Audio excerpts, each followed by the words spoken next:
I'd like to introduce you to our creek heroes. They were a massively important part of an urban watercourse ecological restoration project that we embarked on a few years ago. And they illustrate some of the key features that our local community might see in their local creek if it's a healthy watercourse.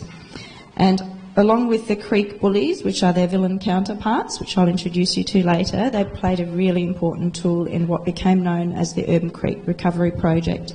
So today I want to tell you why we developed these characters and the role that they played and the impact that they've had. So do you remember playing in your local creek as a kid? Maybe catching some tadpoles and yabbies? And we've heard from other people how a lot of kids these days don't get those opportunities. They kind of miss out for a number of reasons, which I won't go into. But as part of the Urban Creek Recovery Project, we decided to invite families and children back into the creeks to experience nature and have a play. It all started in 2012. I just got back to work from maternity leave, and someone tapped us on the shoulder and said, "Guess what, you're managing all the creeks now."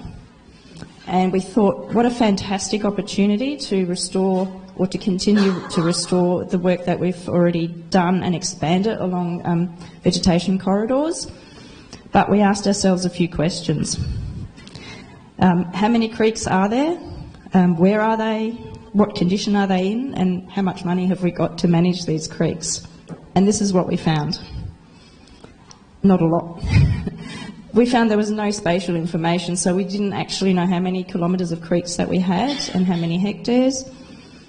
And there certainly wasn't any data about the condition except for the ones that we were already managing, and there wasn't a lot of funding. And in terms of condition, a lot of them tended to look like this. They were quite neglected, full of rubbish, and densely infested with thickets of woody weeds, so it's almost impenetrable, and a lot of them you couldn't even tell there was a creek underneath all the weeds. The funding that we had was operational funding, was used to address woody weeds and pest plants, and it was mostly driven by community complaints about flooding, fire hazard and places looking untidy, so it wasn't very strategic. So we thought, well, we need to start somewhere, we can do it better, we really want to be strategic in how we spend the little money that we had. So we set out and we spoke to our spatial information team.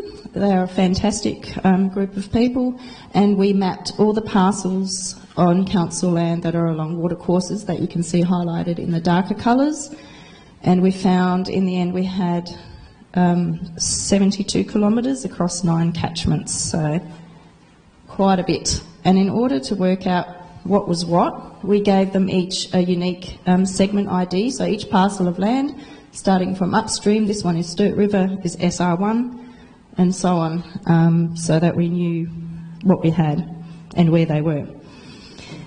The next step we took was a desktop survey. We just gathered all the information that we had about those parcels of land to help us prioritise what we needed to do. So we looked at things like the size of the parcel of land. It was quite rough. Whether we're aware of any native vegetation present on those sites, whether it was upper story, middle or ground covers, whether there were any known species of conservation significance and vegetation communities, and whether there was any work occurring adjacent to those sites in terms of restoration works. So we took all that data and we did some very rough costing and set some priorities. Perfect timing. The federal government announced a funding source through Caring for Our Country with urban watercourses as a priority. So we had everything ready to go to apply for funding, and we were lucky enough to get $1.625 million from the Australian government. And we're already working closely with the Adelaide Mount Lofty Rangers NRM board, who kicked in $500,000 over 5 years to restore 52 kilometres of those 72. They're the ones we'd identified as priorities in our region.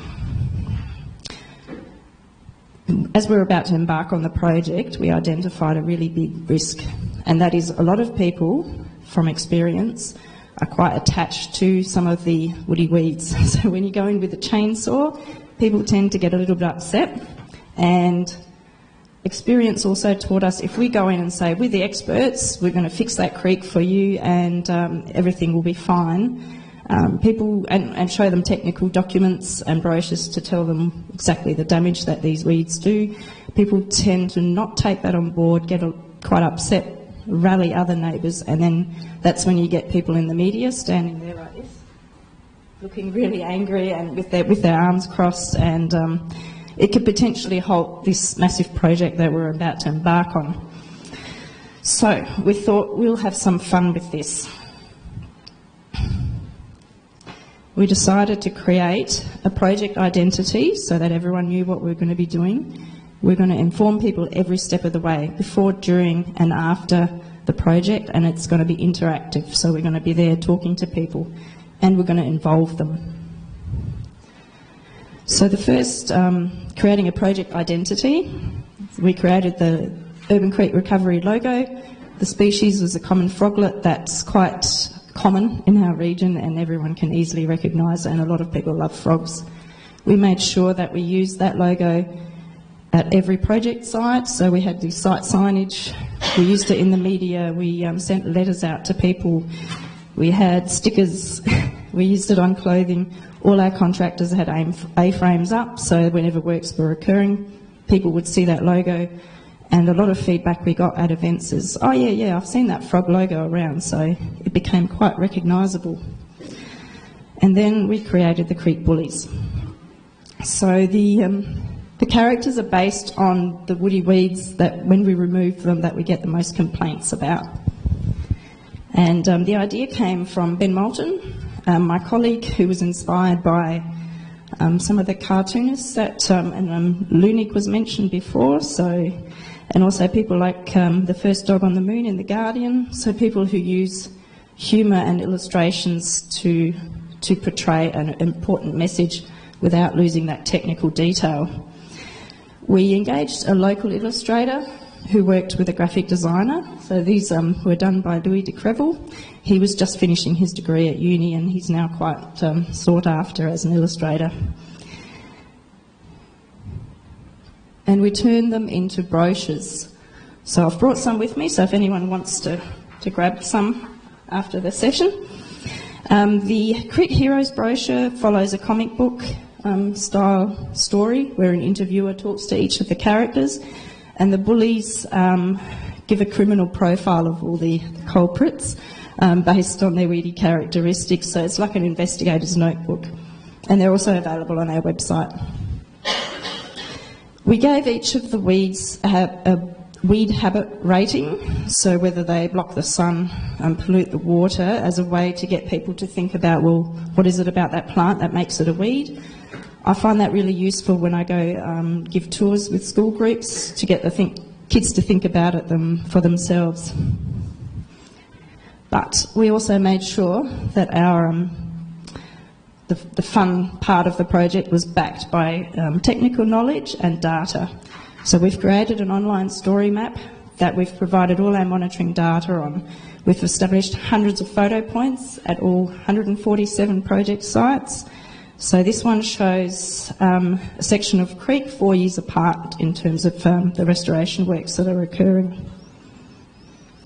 And we have mapped the density every year of 11 different weed species. And we've had to break it down into 1 hectare segments because the areas were just too huge. Shows the density of the weed, and when you're actually on the story map online, you can take a bar, scroll it across, and you can see the density changing over time. That's done across the whole region. And we involved people. It was easier than we thought. So we had about 1,000 people coming to community planting events, from schools to there was an existing group of older volunteers. And we partnered up with Zoos SA. They were almost completing their frog spotter app, and we helped them get that over the line by contributing a bit of funding. So now we have a way for people to contribute through citizen science, so by listening to frog calls and providing that data. We hosted hundreds of events. So this one is a nature play-based event called Wild Zone Adventures. We had 500 people turn up. We had activities ranging from Indigenous basket weaving, water bug monitoring, and it's all about creating those nature experiences for families. Overall, we had about 5,000 people that came to our events. They don't all have to be as complex as this. Something as simple as exploring nature by night, which has been extremely popular. We're going to hold our next one next week. And all it is meet us at dusk, bring a torch, and let's see what wildlife we can spot. Our next event was booked out with on the same day of going up onto Facebook, and we had to cap it at 60 people. We even made it onto Network 10's Totally Wild children's TV series. That was a lot of fun. That shows my colleague Ben finishing off and doing a role. The project achievements, the results speak for themselves. We've exceeded all our expectations that we had at the beginning of the 5-year project. And given the scale of the project, we've had very few complaints. And the few that we did have, we met people on site, negotiated. Sometimes we did a few compromises. But overall, nothing hit the media, which we were very relieved about. And in fact, we had so many people asking for watercourses near their house to be restored that we were able to increase our results by 10 kilometres from our initial project plan through finding other internal funding. So I'd like to finish off. Where are we at now? The project has just finished. We're now in a maintenance phase of the project. Through the high profile within the community, the council has seen that it's a really important thing to do, and they've just agreed to increase our operational funds so we can continue to maintain those sites. The monitoring that we've put online has made us publicly accountable so everyone can see what we've achieved for that investment. Our project partner has already agreed, so NRM board, to fund another $50,000 of on-ground works into areas that we haven't touched yet. They're quite degraded, as you can imagine. And we've put on a dedicated environmental volunteer coordinator to help support more on-ground volunteer works. This is an example of a volunteer group called Yaka. They're a local youth group, and they've just adopted a section of creek in their township, and they're going to do some ecological restoration works there, and they're very excited. And the project has now become a program, and we're very proud to have finished it. It's been a long 5 years. Thank you.